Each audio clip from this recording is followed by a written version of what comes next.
Next is a request to speak from Dr. Leesa Souto with the Marine Resources Council. Good afternoon, evening, welcome, whatever it is. I think it is evening. And I'm, I think, the cleanup hitter tonight, so I thank you for the opportunity, and I thank you for sticking around and letting us all speak. It's been a long day. I'm here, and I think everybody behind me is here because we're hopeful that we may see a change tonight, that we hope to get a motion to do something other than go forward with this Oslo boat ramp, either stopping the boat ramp tonight or delaying it until a more cumulative process can take place to weigh possibly all of the alternatives as Dr. Cox has described, and the cost benefit in a much bigger picture, because the net benefit I don't think anybody sees except you all.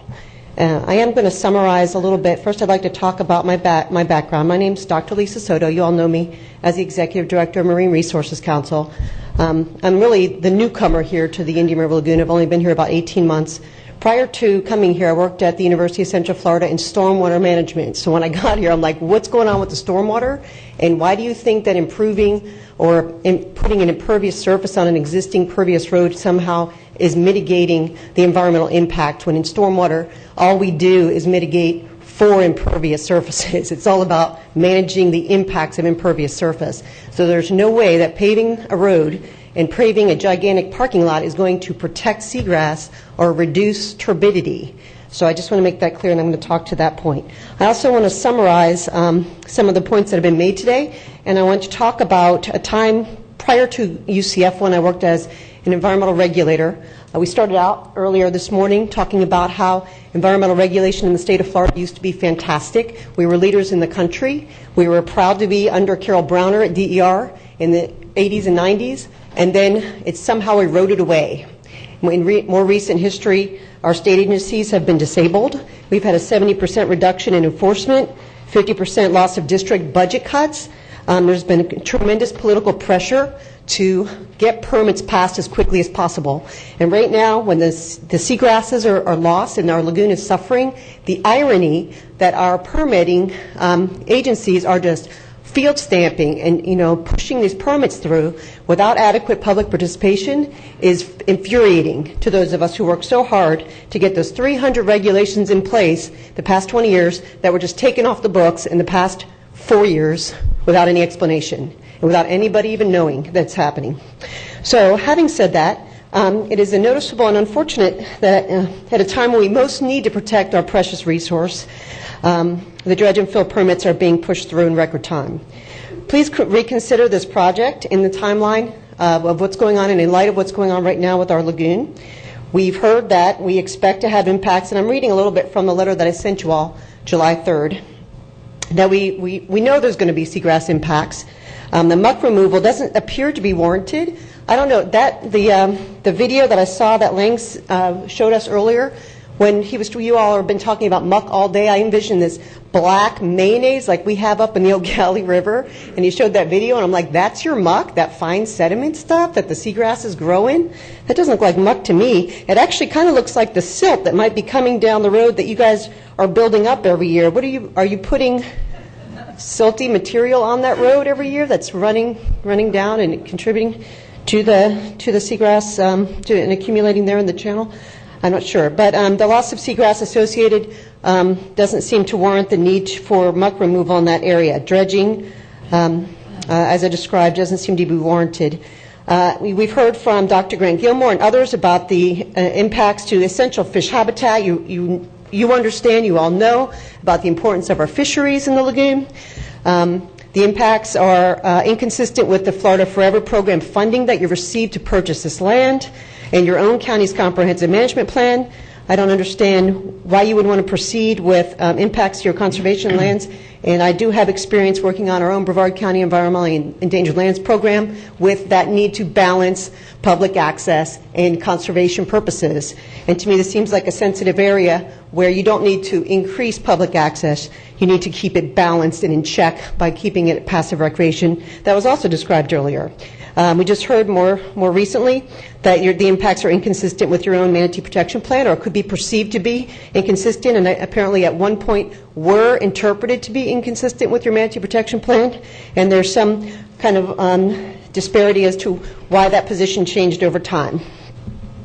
We also understood that there may be alternatives to siting elsewhere and that they should be investigated. We understand that there's a cost-benefit analysis in environmental economics that should be considered in a bigger picture than just a net benefit associated with paving a road and putting up a parking lot to accommodate additional boat trailers, I guess. I do want to talk a little bit more about stormwater impacts because that's an area of expertise I feel like I have some knowledge in. And there's, as I described, in the literature there is very little indication that paving a road is ever a benefit to the environment. The only case I could find was in desert scenarios or places where having a paved road would actually keep people on the road versus going off-road. I don't think that situation holds true here. So what we're talking about is going from a calcium carbonate roadbed. It was potentially dredged or removed from that coquina rock barrier that existed once and piled on top of the road to make it high enough to put traffic and put transportation down. The calcium carbonate would be pH positive, so it actually contribute to a healthier lagoon as it runs off into the water and try to buffer the acidification of the lagoon over time, a problem that chemists have been investigating about the potential for lagoon impacts going on right now and with the increase in acid rain and so on. So your road surface, if it's calcium carbonate, as it probably is, could potentially be buffering the negative impacts associated with acid rain as it's running off into the lagoon. Being of pervious nature and being made of little fine sediment, it is going to slow the flow and the velocity and the volume of stormwater as it drains down the road. As soon as you cap that with asphalt, and there's a lot of contaminants associated with asphalt, of course stormwater volume increases tremendously. The associated velocity of stormwater carries a lot more, and associated with impervious surfaces is also the accumulation of muck. So the paving of the road is not going to decrease your muck problem. It's going to increase your muck problem. And I don't understand at all where you're treating the stormwater down there from the parking lot and that kind of east end of the road. From what I understand, there's a stormwater treatment area up at the west end, and are you trying to regrade the road so it all flows west away from the lagoon? I don't understand how that works. But in stormwater management, if it's a retention pond, we've noted in recent years that retention ponds do not effectively treat nutrient pollution. The overflow from retention pond actually carries your lighter contaminants like gasolines and oils right off the top and down into your overflow. So they're really, stormwater ponds are not an effective treatment for road runoff.